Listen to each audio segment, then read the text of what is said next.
हे आहे नांदगावचं मम्मीच्या हातचं लोणचं. बघूनच तोंडाला पाणी पाणी सुटले. यम.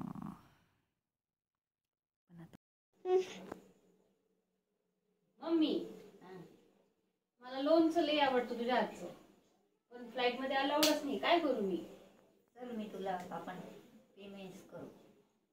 बनवून देते. पेमेंट्स बनवून देते. ठीक आहे, चलो प्रीमिक्स बना. मग काय पाहिजे आपल्याला?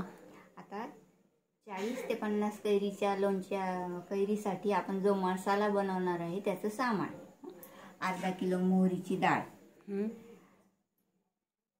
तिखट,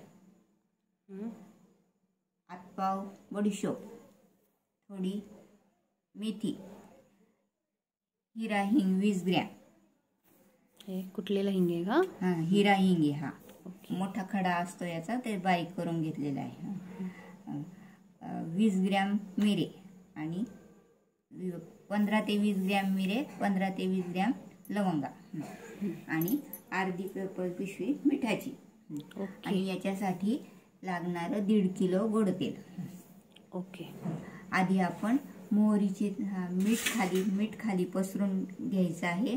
मिठानंतर मोहरीची डाळ थोडीशी बारीक करून त्याच्यावर टाकायची.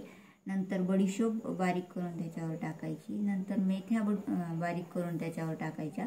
नंतर लवंग मिरे बारीक करून टाकायचे आणि त्याच्या आजूबाजूनी हळद टाकायची, तिखट टाकायचं आणि हिरा हिंग हा मध्ये टाकायचा, गोल करून मध्ये टाकायचा. हिरा हिंगावर कढईत तेल उकळायला टाकायचं आणि त्या खूप उकळलं का तेल, त्याच्यात थोडीशे मेथीचे दाणे, 4-5 थोडेसे मिरे आणि थोड्याशा लवंगा हे उकळत्या तेलात टाकायचे. जेव्हा आपण उकळत्या तेलात ह्या तिन्ही वस्तू टाकतो ना, तर आणि हिंग नंतर कढईतच उकळत्या तेलात गॅसवर टाकतो ना, तेव्हा ते मिरे आणि लवंग एकदम टरम फुगून वरती आली तर तेल कडक झालं असं समजायचं आणि गॅस बंद करायचा. आणि गॅस बंद करायचा, 5 मिनिटं थांबायचं आणि हिंगावर ते गरम गरम तेल टाकायचं 2 चमचे पळीने, म्हणजे हिंग असा फुगतो.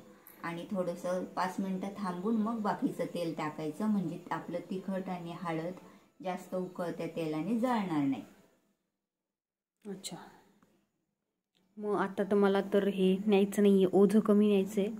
मग आता आपण हे सगळं मिक्स करू आणि मीठ स्किप करू. मीठ मी घरी गेल्यावर टाकेल.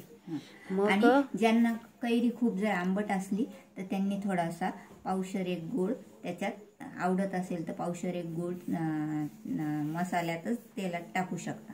ठीक आहे. मग गार झाल्यावर मसाल्यात टाकू शकता गूळ. ठीक आहे. मग आता हे हिंग मी असाच घेऊन जाते, कारण हा तेल गरम तेलात टाकायचं आहे म्हणून. मग बाकीचं आपण मिक्स करून घेऊ. ही आहे मोहरीची डाळ, थोडीशी मिक्सरवर जाडसर वाटलेली आहे. ही टाकून घेऊ ताटामध्ये. आणि याच्यावरती ही बडीशोप आहे, ही पण थोडी जाडसर वाटून घेतलेली आहे. आणि ह्याला पण आपण एक पसरून घेऊ थोडंसं ह्याच्यामध्ये ताटा मोहरीवर.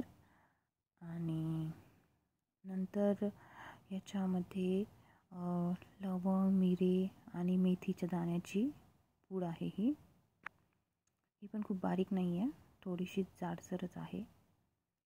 याच्यानंतर याच्यावर आपण टाकूया तिखट, लाल तिखट आपल्या टेस्टनुसार, आणि ही हळद.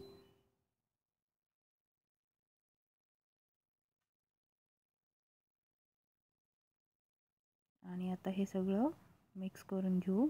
मीठ आता घरी गेल्यावर टाकेल. आणि हे छानपैकी मिक्स झालं की आपलं प्रीमिक्स तयार. आणि ह्या माझ्या पॅकेट्स भरून रेडी आहेत.